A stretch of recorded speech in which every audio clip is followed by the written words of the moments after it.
If you want to bring your higher self and your lower self into an alignment, you need to look at your internal conflicts and you need to alchemically transmute them. Welcome to my YouTube channel. My name is Sylvia Salow and I help lightworkers and starseeds to remember who they are. And today I invite you to look at your internal conflicts.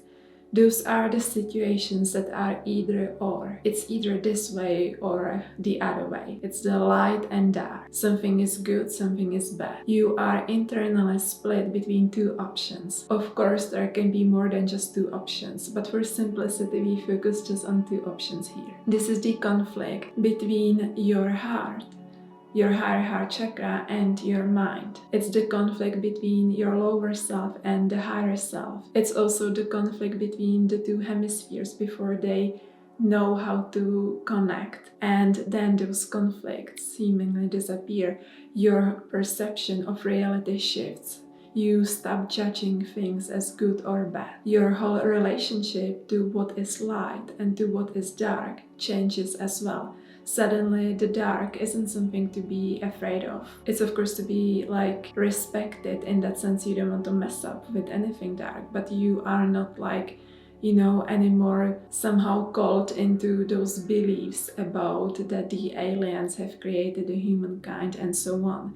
This is still the 4D illusions. It's still connected to the fact that the heart and mind hasn't fully found that bridge. So those conflicting situations could be you want to meet the love of your life, but at the same time you actually want to have freedom, and you are afraid that if you were with someone you would lose your freedom. So your subconscious mind doesn't want to meet anyone. Your conscious mind is like, where is the other person? I've been waiting for so long. Now, those two parts of you are in mutual conflict. And guess which one is going to win? It's the subconscious mind. Always what is in your subconscious mind is what's going to manifest. That's why we have to do lots of inner work to change what is in our subconscious mind. So now when we have those conflicts, we believe that there is no other way. We believe, let's say, that in order to get a promotion at work, you have to work harder, but you don't want to work harder. And that's why you actually subconsciously block and sabotage your promotion. So what you are manifesting based on those internal conflicts is always like you get a little bit of something and then you get a little bit of something else. But you cannot somehow bring all your forces, all your energies together and manifest that one thing that you actually want. Another example of internal conflict could be that you want to have a bigger house, but at the same time you don't have time to take care of your current apartment. And having a bigger house would mean that you have less time for yourself or for your children or something else. So you are split internally. There are many inner conflicts. These are very generic, but I invite you to truly look at your specific internal conflicts, because this is your pathway to bridging the lower and higher self, to bridge the heart and the mind. Now, the lower self is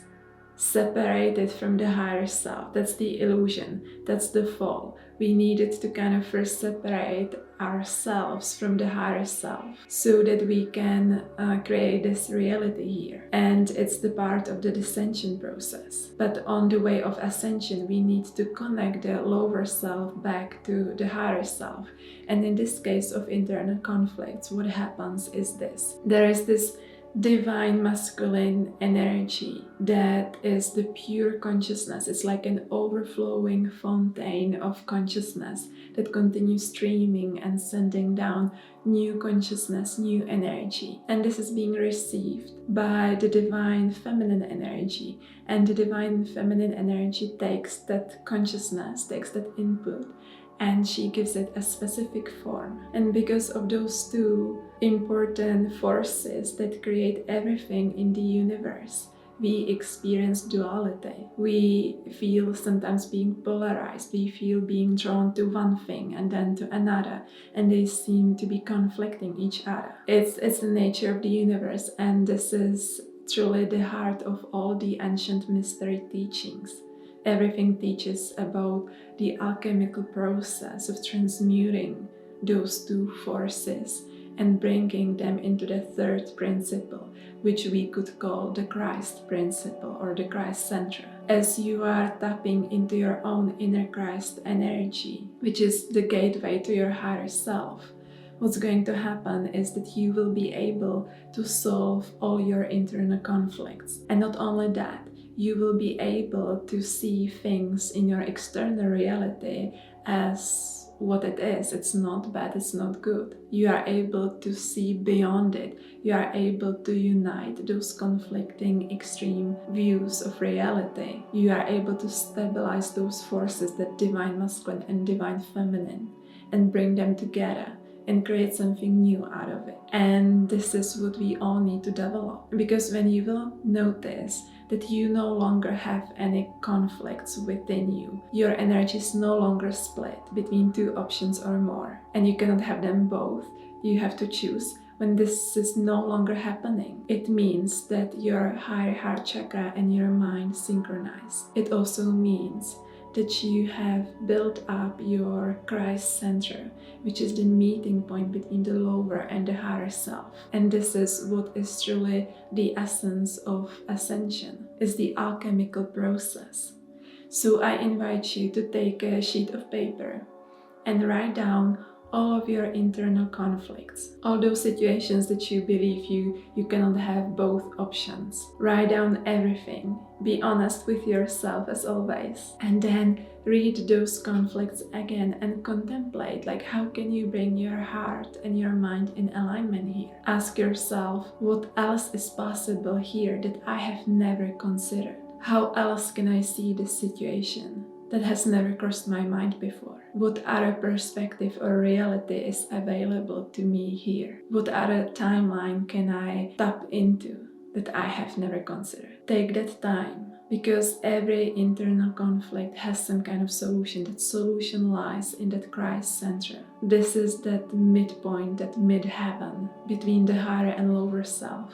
And this is what's going to help you in that ascension process. You are bridging the heart and the mind, the lower and higher selves. And so once you have it, once you have written it down and contemplate it, you really start to notice that you have more energy, because what happens when we are split into different options and we cannot seem to choose? We are wasting so much of our energy. It literally creates holes in our auric field. Or from a multidimensional perspective, we are tapped into different timelines, and each of those timelines represent those different scenarios and solutions. And we cannot choose which way we go. So it's like we are standing at a crossroad of many timelines. They are all open, and our energy leaks in all of those scenarios. And because it leaks, you may feel depleted mentally, physically, emotionally, energetically.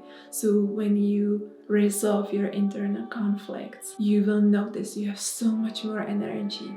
And not only that, your life purpose will really take off. You will be really able to go to that next level. There will be nothing within you blocking you and sabotaging you. So pay attention to your internal conflicts. Everything has some kind of solution. I just give one more example that happens to many people. Let's say that you are in love with someone. Let's say it's your twin flame, for example. And deep down, you know that that relationship is not going to happen, or it's not meant to be, or that there is lots of ego involved. But then you also believe that you are meant to be together and you are not able to move on. Here, sealing this conflict could look like listening to your intuition, truly listening to that inner deep voice that may be telling you that it was a gift to meet this person because they opened up your heart chakra, but that energy of your heart chakra is there for you and to direct it on your life purpose, not on that other person. And so here maybe you notice that if you truly tune in and listen to your deepest intuition, you will find out that your intuition is guiding you to move on and to take all the gifts, be grateful for them, but move on. So you need to see, depends on the situation, what the solution is. And this is also where you mature spiritually, because you will be able to find that unifying aspect, that Christ energy, and bring it into those situations. So let me know down below, what are some of your inner conflicts that may have felt really difficult to resolve? Let me know. I'm curious to hear. And if I will have time, I don't promise anything, I will reply to your comments as well and maybe offer my perspective, but this mostly has to come from within you. So take the time to contemplate each of those conflicts. And if you enjoyed this video, please give it a like, share it with other people, and subscribe to my YouTube channel, and I see you next time.